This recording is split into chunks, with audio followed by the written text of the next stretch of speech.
What's going on, everyone? It's Chris from Innovation YGO here, bringing us another episode of the Explained series today.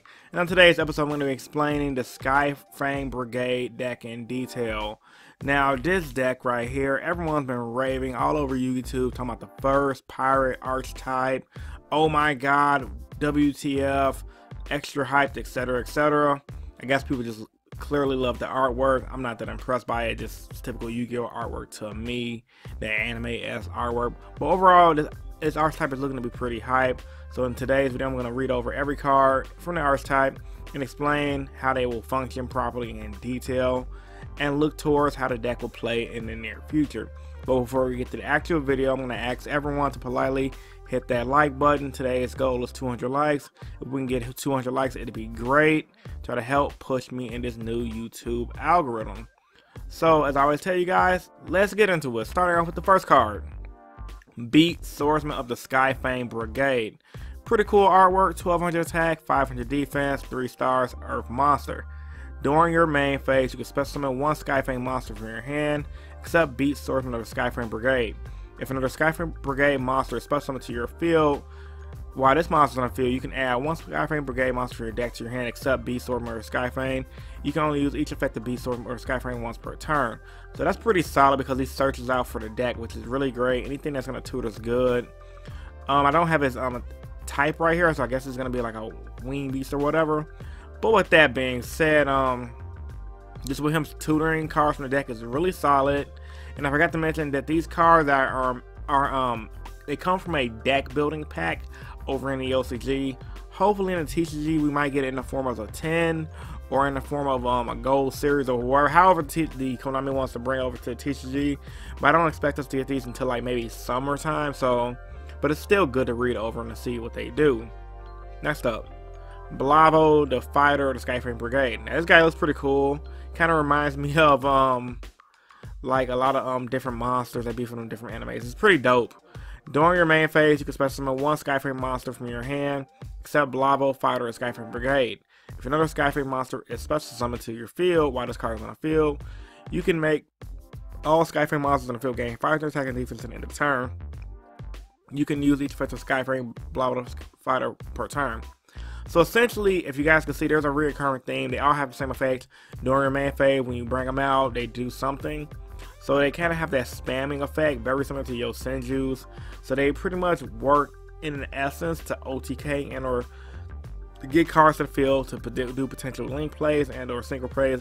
Now I like this guy because he's a 1900 beater, so 1900 is good. And the fact that he can gain, make all of the Skyfang monsters on the field gain 500 attack. When you special another monster, he's a 2400, which is pretty solid, allowing you to do a lot of OTK plays. Next up, Donpa, Marksman of Skyfang Brigade, 500 attack, 1000 defense, Earth on level 2. During your main phase, you can special summon one Skyfang Brigade monster from your hand, except Donpa, Marksman of the Skyfang Brigade. If another Skyfang Brigade monster is special summoned to your field while this card is faced on the field, you can target one face-up card on the field, destroy it. You can only use each effect of Donpa Marksman once per turn. Now this is solid, but I only see him as a one-of for the deck because you definitely don't want him to clog. Popping face-up cards on the field is good, but at the same time, when you have decks like Cosmos, for example, who have monsters untargeted, it's not, popping cards ain't really that good. I mean, this ain't back in the Mermail era where good 1-for-1 plays are still kind of good. So it's overall, it's okay at best, but I don't think it's going to go past this running as a one-up in the deck, especially because the deck already has a tutor in the form of the first guy I showed. Next up, now Lafaro, it's pretty solid. He's a 8-star, 2800 attack, 2200 defense, one of the boss monsters for the deck. This card is special summon. You can activate cards from the top of your deck equal to the number of Skyfang monsters you control with different names other than Lafaro, hero of the Skyfang Brigade. Add one of them to your hand. Also shuffle the rest back to the deck. When your opponent activates a monster effect, quick effect, you discard one Skyfang Brigade card and to get the activation, you're going to use the effect of Lafaro once per turn. So essentially, what you want to do, you're going to add them to your hand with the first guy, the guy right here, and you're going to bring them out and then start doing your negation because you're going to add your Skyfang monster in your deck by searching them. And he's pretty much like a lockout card. Now, I kind of say he's pre, I feel like in 2014, this archetype would have been solid. Nowadays, by today's standard, if you get 2 of him on the field, he's legit. He's extra solid. But if you get Kaiju, it's almost GG no read. So yeah, man, it's kind of hard. It's kind of hard just doing something with this card as it is, because they only negate monster effects. Now, if you get monster spell and traps, I'd be all over the archetype like white on rice. But so far, he's just solid at the best. Next up, Recon Sky Scout or Skyfang Brigade. During your main phase, you can special one Skyfang monster from your hand, except Recon. If another monster, Skyfang monster, special summon, blah blah blah. While this monster is on the field, you can target one set card and field destroy it. So it's pretty much the opposite of, and he has opposite stats as well of this guy right here. So it's pretty cool. All cat pirates and werewolf pirates, etc. This guy has dope artwork, by the way. Next up, Sajita, Solitary or the Skyfang Brigade. If this card is special summon, you can inflict 500 damage to your opponent for each Skyfang monster you control with a different name, except Sajita. You can only use effect Sajita once per turn. Your opponent cannot target Skyfang monster you control with card effects. Now, even though he doesn't spam another guy to the field when he hits the field, he's a level 5, and he has 2400 defense, and he burns, and he allows your guys not to be targeted, allowing you to take an onslaught. You don't have to worry about your opponent doing anything, like bringing, let's say, a Cosmic Zerma might run like a Dark Destroyer, or let's say against a Spiral player, you don't have to worry about against a Firewall Dragon. Pretty solid, but his stats don't warrant him running. If anything, he's a one of, if that, if you're going to run this deck. Definitely say he's worth testing out.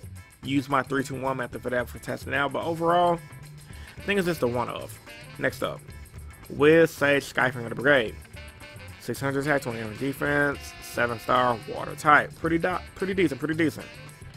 If this card is special summon, you can gain 500 life points to each Skyfang Brigade monster you control with a different name except Wiz Sage of Skyfang Brigade. When your opponent activates a spell or trap card, you can discard one Skyfang Brigade monster, pretty much, or card.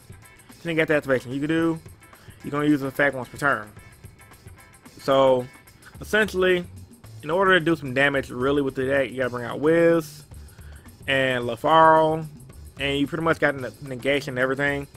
It's kind of like, why run this deck when you could just run Herald of Perfection? You get negation all in one by bringing out one card and do less work. But this right here, you lose your entire hand just to bring out the card. You guess you can run the card of Demise to try to do something better than that, or you can probably run like that one draw card that lets you draw 2 and you can't draw for the next 2 draw 5. You can run that at 3. But so far, it's lackluster, but it definitely has potential. Next up, the field spell, Dragon Airship Fondra. During your draw phase, before you draw, you can give up your normal draw phase, and if you do, add one Skyfang monster from your deck to your hand. If you control 5 more Skyfang Brigade monsters with different names, you can send this card to the graveyard, destroy all monsters your opponent controls. Also, your opponent takes no damage for the turn. That's like, the second effect is like, yeah, not that good. But the fact that you can, instead of draw, add a Skyfang monster to your deck to your hand, I like that. I would prefer it better, of course, if it just search, kind of like Spiral Resort, but beggars can't be choosers. It's definitely worth running in a deck, only because the deck don't have anything better. It allows you to do what the deck wants to do, which is a specimen to the field. But if you're running cards like, once again, Card of Demise, to fuel your hand back up, it can be pretty solid. And the last card I'm talking about is Skyfang Brigade Training. If a Skyfang Brigade monster you control is destroyed by battle or an opponent's card effect, you can target one of those monsters. Special summon one Skyfang Brigade monster in your deck with a level less than the monster's original level. You can only activate this card once per turn. It's a continuous trap. Now, I've heard some YouTubers saying that this card is trash. This card's legit. You definitely want to run this at 3 in the deck, and here's why. With a level less than the monster's original level, most of these guys are little anyway, and they all have different levels. So you're gonna definitely want to run it at 3, because if you play your ratios right and run like 3 of this guy and like a lot of the big guys, and then this guy as well to bring out the one of him and the one of him, you can always have a good card to have on your field to do your damage. Overall, solid card. I think you run it at 3. It reminds me of that Yang Zing Path card that when you destroy a Yang Zing monster, bring out another one. But it's more of a balanced version of the card. I think Skyfang so far is just pretty solid, but it got that 2014 feel of Yu-Gi-Oh decks, and we're in 2018, so it's like, meh right now. So final thoughts, you guys kind of know my final thoughts on the deck. It's Yosenju 2.0. Yosenjus were generally better on release, especially because they went back to the hand and they allowed you to abuse card advantage and get that good card advantage. But it does have potential to be tier 1 in the near future, reason being they spam to the field, they can abuse card demise, and you have a guy to negate spells and traps, you have a guy to negate monsters. So, and with the fact that they expand to the field, you can also make link monsters, so that's something to think about as well. So overall, it's definitely something to look out for. I think somebody like a Jeff Jones or a Billy Burke have to figure out a way to try to break the deck. Someone who's really creative with those standards. So overall, definitely look out for it in the near future. And I think it has potential to be a tier 1, if not a tier 2 deck. So that all being said, man, post your thoughts and opinions about Skyfang Brigade in the comment section down below. If there's something about this video that you guys thought I should have mentioned about the deck, also post that in the comment section down below. Subscribe if you haven't. This is Innovation YGO, and I'm signing out. Peace and stay innovative. Deuces.